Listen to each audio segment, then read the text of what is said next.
तुम्हाला माहितीये का 1990 साली भारत सरकारने एका विदेशी व्यक्तीचा भारतरत्न देऊन गौरव केला. त्याच व्यक्तीला पुढे नोबेल पारितोषिकही दिले गेले. एवढेच नव्हे तर 295 आंतरराष्ट्रीय पुरस्कार देऊन त्यांना गौरविले. त्या महान व्यक्तीचं नाव म्हणजे नेल्सन मंडेला आणि 18 जुलै हा त्यांचा जन्मदिवस. त्यांचे जीवन म्हणजे अन्यायाविरुद्ध लढण्याचा, अहिंसक मार्गाने परिवर्तन घडवण्याचा आणि मानवतेच्या सेवेसाठी स्वतःला समर्पित करण्याचा एक अप्रतिम प्रवास आहे. त्यांचा जन्म, शिक्षण, स्वातंत्र्य लढा, तुरुंगवास आणि दक्षिण आफ्रिकेचे पहिले कृष्णवर्णीय राष्ट्राध्यक्ष होण्यापर्यंतचा आणि नोबेल पारितोषिक पर्यंतचा हा प्रेरणादायी प्रवास जाणून घेण्यासाठी हा व्हिडिओ शेवटपर्यंत पहा.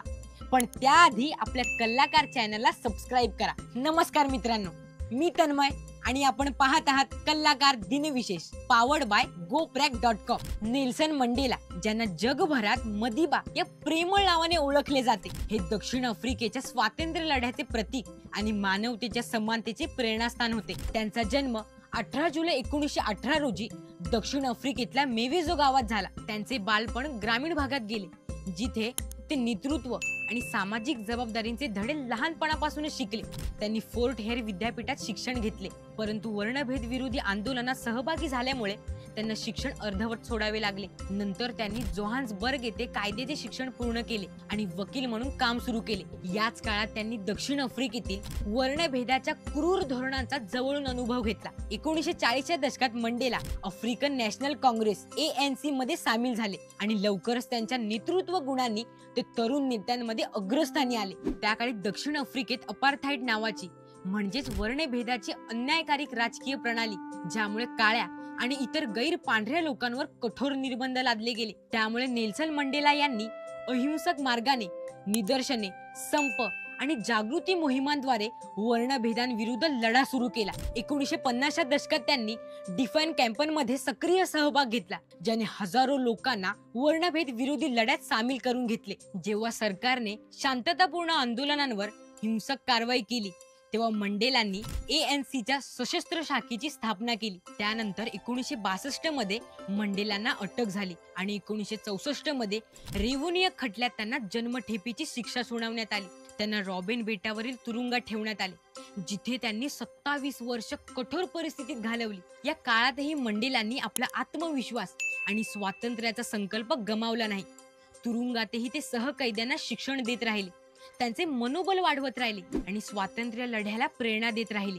त्यांचे तुरुंगातील जीवन हे धैर्य आणि संयमाचे प्रतीक बनले. मंडेलांनी तुरुंगात लिहिलेल्या पत्रांमधून आणि त्यांच्या विचारांमधून त्यांचा मानवतावादी दृष्टिकोन दिसून येतो. 1990 मध्ये आंतरराष्ट्रीय दबाव आणि दक्षिण आफ्रिकेतील बदलत्या परिस्थितीमुळे मंडेला यांची तुरुंगातून सुटका झाली. त्यांनी वर्णभेद संपवण्यासाठी सरकारशी चर्चा सुरू केली आणि 1994 मध्ये दक्षिण आफ्रिकेत पहिल्या लोकशाही निवडणुका झाल्या. या निवडणुकीत ANC विजयी झाली आणि मंडेला दक्षिण आफ्रिकेचे पहिले कृष्णवर्णीय राष्ट्राध्यक्ष बनले. त्यांच्या नेतृत्वाखाली देशाने समानता आणि सालोख्याच्या दिशेने पावले टाकली. त्यांनी सत्य आणि सलोखा आयोग अर्थात ट्रूथ अँड रिकॉन्सिलिएशन कमिशन स्थापन केला, ज्याने वर्णभेद काळातील अत्याचारांचा सामना करत देशाला एकत्रित आणण्याचा प्रयत्न केला. नेल्सन मंडेला यांनी शिक्षणाला जास्त महत्त्व दिले. ते म्हणतात, शिक्षण हेच सर्वात प्रभावी शस्त्र आहे, जे वापरून तुम्ही जग बदलू शकता.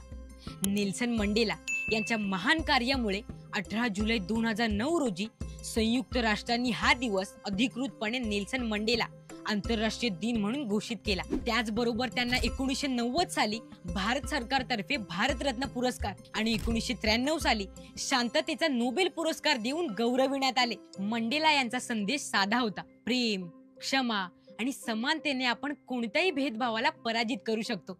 त्यांनी दाखवून दिले की एक व्यक्ती संपूर्ण समाज आणि जग बदलू शकतो. नेल्सन मंडेला हे केवळ दक्षिण आफ्रिकेचे नेते नव्हते, तर ते जागतिक मानवतेचे प्रतीक होते. त्यांचे जीवन आपल्याला शिकवते की कितीही अडचणी आल्या तरी सत्य आणि न्यायासाठी लढणे थांबवू नये. त्यांचा अहिंसा, संयम आणि सर्वांना एकत्र घेऊन जाण्याचा दृष्टिकोन आजही आपल्याला मार्गदर्शन करतो. मंडेला यांचे जीवन म्हणजे स्वातंत्र्य, समानता आणि मानवतेचा विजय आहे. कशी वाटली ही विशेष माहिती? हे आम्हाला कमेंट करून नक्की सांगा. हा व्हिडिओ जास्तीत जास्त लोकांसोबत शेअर करा. आपल्या कल्लाकार YouTube चॅनलला सबस्क्राईब करा. Instagram, Facebook पेजला फॉलो करा आणि बघत रहा कल्लाकार दिनविशेष, पॉवर्ड बाय goprag.com.